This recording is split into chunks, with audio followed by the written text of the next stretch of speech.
আসসালামু আলাইকুম। তাসনিয়ার রান্নাঘরে সবাইকে স্বাগতম জানাচ্ছি।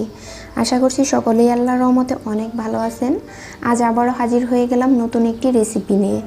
আজ আমি আপনাদের ঈদ স্পেশাল ভীষণ মজার চিকেন শামি কাবাব তৈরি করে দেখাবো। ঘরে থাকা অল্প কিছু উপকরণ দিয়েই কিন্তু তৈরি করে নেওয়া যায় এই কাবাবটি। খেতেও কিন্তু ভীষণই মজার। আশা করছি আমার আজকের রেসিপিটি আপনাদের কাছে ভালো লাগবে। তো চলুন রেসিপিটা দেখে আসি। তো চুলায় একটা প্যান বসিয়ে এর মধ্যে দিয়ে দিচ্ছি আমি হাফ কাপ পরিমাণ মুরগির মাংস। এখানে আমি মুরগির বুকের মাংসটা নিয়েছি, হাড় ছাড়া শুধু মাংসটাই নিতে হবে।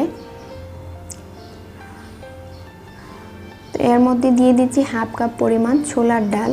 এই ছোলার ডালটা আমি 4 থেকে 5 ঘন্টা আগে পানিতে ভিজিয়ে রেখেছিলাম, ওইটা দিয়ে দিচ্ছি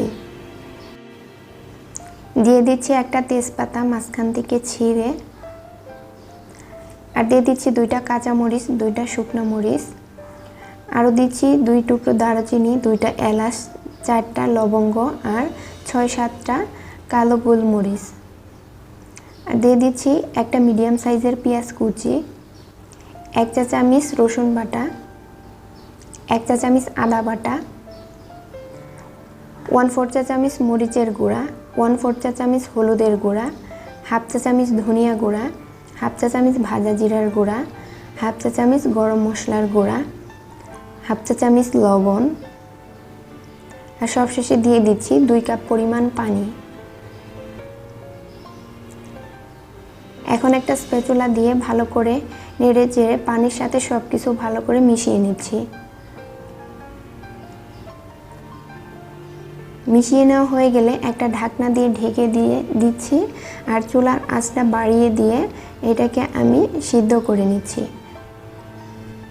তো মাঝে মধ্যে ঢাকনাটা সরিয়ে একটু নেড়ে চেড়ে নিতে হবে, আর এইভাবে আমি সম্পূর্ণ পানিটাই শুকিয়ে নিব। তো সম্পূর্ণ পানিটাই আমি শুকিয়ে নিয়েছি। এখন চুলাটা বন্ধ করে দিব। চুলা বন্ধ করে চুলা থেকে নামিয়ে এটা সম্পূর্ণ ঠান্ডা করে নিব। তো সম্পূর্ণ ঠান্ডা করে নিয়েছি। এখন আমি এখানে যে আস্ত গরম মশলা ব্যবহার করেছি ওইখান থেকে দারুচিনি আর তেজপাতার টুকরাগুলা উঠিয়ে নিচ্ছি, আর বাকিগুলা সহ আমি এর মধ্যে রেখে দিচ্ছি, ব্লেন্ড করে নিব। তো এগুলাকে একটা ব্লেন্ডার জারে নিয়ে নিচ্ছি। তো ব্লেন্ডার জারে নিয়ে নিয়েছি। এখন এটাকে আমি ব্লেন্ড করে মিহি একটা মিশ্রণ তৈরি করে নিব।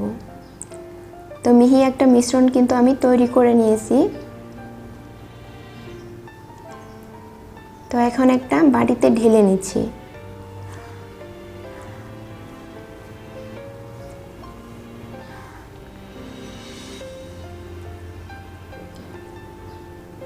তো এখন এর মধ্যে দিয়ে দিচ্ছি 3 টেবিল চামচ পেঁয়াজ বেরেস্তা, 2 টেবিল চামচ দিয়ে দিচ্ছি ধনিয়া পাতা কুচি। এটা যদি পছন্দ করেন তাহলে দিবেন, নয়তো প্রয়োজন নাই। আর দিয়ে দিচ্ছি হাফ চা চামচ জিরা আর গরম মশলার গুঁড়া। আমি কিন্তু এগুলা সিদ্ধ করার সময় একবার ব্যবহার করেছি, তো আবারও খানিকটা দিয়ে দিচ্ছি ফ্লেভারের জন্য। আর দিয়ে দিচ্ছি 1 টুকরা লেবুর রস। তো সব শেষে দিয়ে দিচ্ছি একটা ডিম। এখন সব কিছু আমি ভালো করে হাত দিয়ে এভাবে মেখে নিচ্ছি।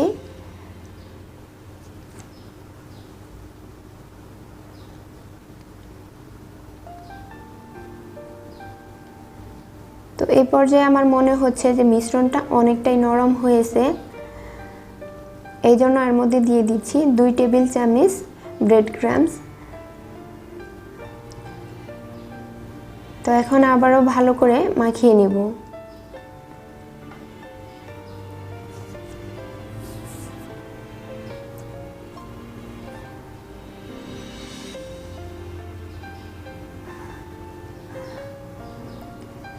তো মেখে নেওয়া হয়ে গেছে। এখন হাতটা ধুয়ে পরিষ্কার করে হাতে কিছুটা তেল লাগিয়ে নিয়েছি। এখন এখান থেকে কিছুটা মিশ্রণ হাতে নিয়ে প্রথমে হাত দিয়ে এইভাবে চেপে নিচ্ছি। এরপর 2 হাতের তালুতে নিয়ে এরকম করে রাউন্ড শেপ দিয়ে হালকা হাতে একটু চেপে চ্যাপটা করে কাবাবের শেপ দিয়ে নিচ্ছি। এরপর সাইডের যে ফাটলগুলা দেখা যাবে সেই ফাটলগুলা কিন্তু অবশ্যই হাত দিয়ে চেপে চেপে বন্ধ করে দিতে হবে, তা না হলে ভাজার সময় কিন্তু এগুলা ফেটে যেতে পারে। তো এইভাবে আমার একটা তৈরি হয়ে গেছে। তো আমি একটা প্লেটে রেখে দিচ্ছি। তো সেমভাবে আমি আরও একটি তৈরি করে নিচ্ছি।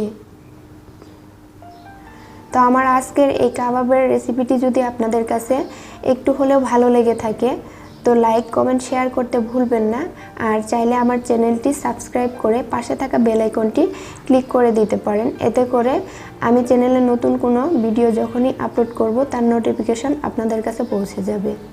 তো একইভাবে আমি সবগুলা কাবাবই তৈরি করে নিচ্ছি। সবগুলা কাবাব আমার তৈরি করে নেওয়া হয়ে গেছে। এখন যদি আপনারা এগুলা সংরক্ষণ করতে চান তাহলে এইভাবেই প্লেট ধরে আপনারা ডিপ ফ্রিজে রেখে 1-1.5 ঘন্টা পর বের করে যখন কিছুটা শক্ত হয়ে যাবে তখন এগুলোকে জিপলক ব্যাগ অথবা কন্টেনার বক্সে ভরে 1 থেকে 1.5 মাস এগুলা সংরক্ষণ করে খেতে পারেন। তো এগুলা ভেজে নেওয়ার জন্য চুলায় একটা প্যান বসিয়ে পরিমাণ মতো তেল দিয়ে তেলটাকে মিডিয়াম আঁচে গরম করে নিয়েছি। এখন এর মধ্যে কয়েকটা কাবাব দিয়ে দিচ্ছি। তো একসাথে বেশি পরিমাণ কাবাব দিতে যাবেন না, এতে করে কিন্তু উল্টানোর সময় ভেঙে যেতে পারে। চুলার আঁচ মিডিয়াম টু লোয়ের মাঝামাঝি রেখে এগুলার এক সাইড আমি 2 মিনিটের মতো ভেজে নিব। 2 মিনিট ভেজে নেওয়ার পর যখন এক সাইডটা শক্ত হয়ে আসবে তখন এগুলাকে উল্টিয়ে দিতে হবে। তো আমি অপর সাইডটাও 2 মিনিট ভেজে নিব। তো 2 মিনিট ভেজে নেওয়ার পর এগুলাকে আমি আবারও উল্টিয়ে দিচ্ছি।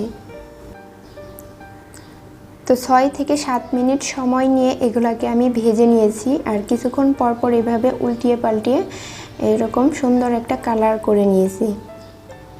এখন এগুলাকে একটা তেল ছাঁকনি দিয়ে ছেঁকে একটা নাস্তার প্লেটে নিয়ে নিচ্ছি।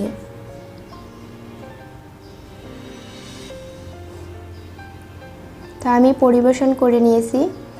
আশা করছি আমার আজকের এই কাবাবের রেসিপিটিও আপনাদের কাছে ভালো লেগেছে। তো এই কাবাবটি কিন্তু উপর দিকতে অনেকটাই ক্রিস্পি থাকবে আর ভিতরের দিকটা অনেকটা সফট থাকবে। আসছে ঈদে আপনারা অবশ্যই ট্রাই করবেন, কেমন লাগলো তা জানাতে ভুলবেন না। সকলেরই ঈদ সুস্থ ও সুন্দর কাটুক এই প্রত্যাশায় আজকে এখানেই বিদায় নিচ্ছি।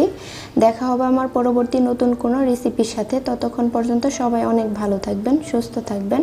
আল্লাহ হাফিজ। আসসালামু